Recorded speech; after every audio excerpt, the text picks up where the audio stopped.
This is Democracy Now!, democracynow.org, The War and Peace Report. I'm Amy Goodman with Nermeen Sheikh. Our guest for the hour, Arundhati Roy, the winner of the Booker Prize for her first novel, The God of Small Things. Her second novel, The Ministry of Utmost Happiness, was longlisted for that same prize in 2017.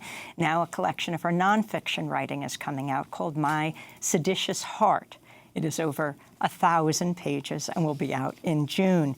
Last night, you gave an impassioned address at Harlem's historic Apollo Theater.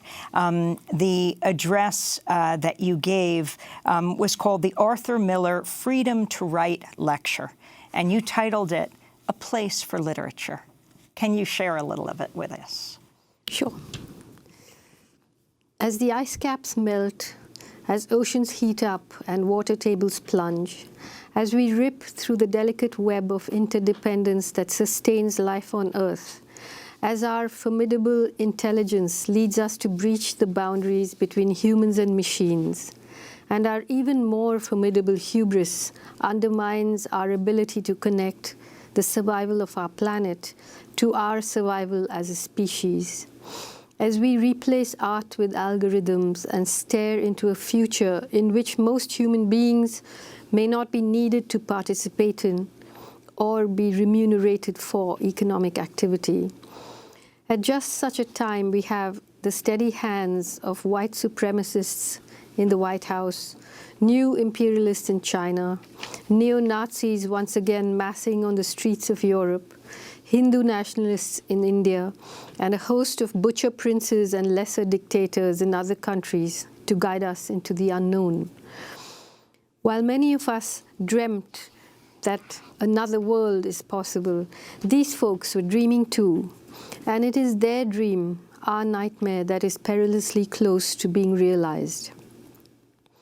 Capitalism's gratuitous wars and sanctioned greed have jeopardized the planet and filled it with refugees.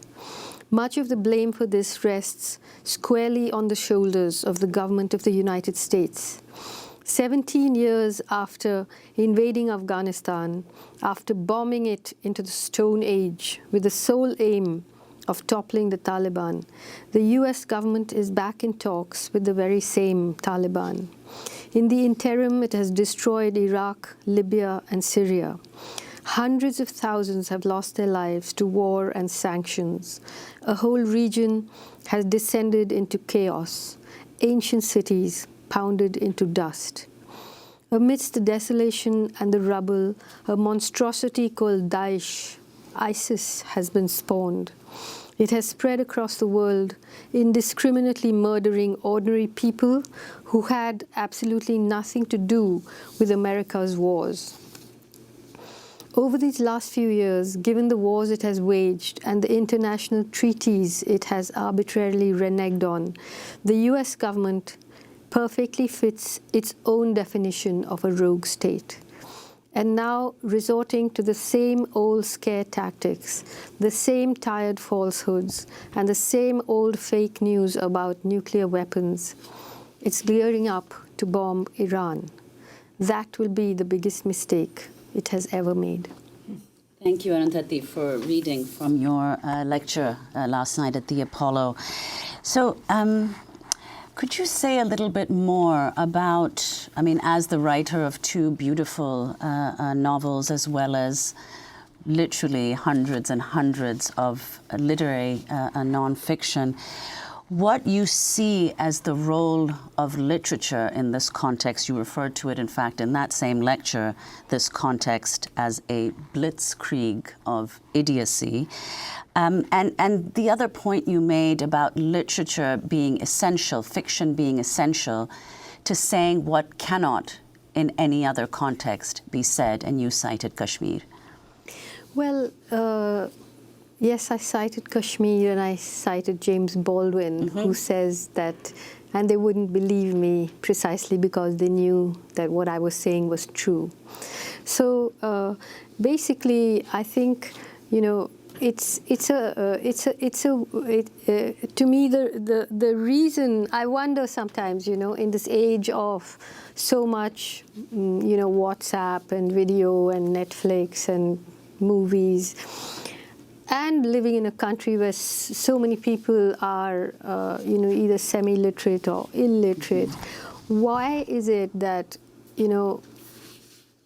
a certain kind of writing, like say my essays and even my books now, they're translated.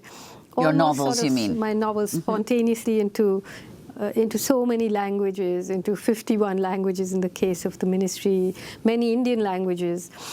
When I go to speak in places like anywhere in India, literally thousands show up. Why?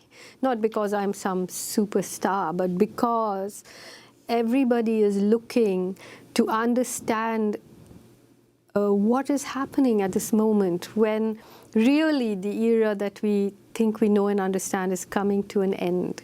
And this is the simplest way of saying a complicated thing, literature is. And I feel that the radical understanding now has to come from not thinking of climate change. Oh, I'm a specialist in climate change. I'm a specialist in river valleys. I'm a specialist on Kashmir. I'm a specialist. This kind of compartmentalization is actually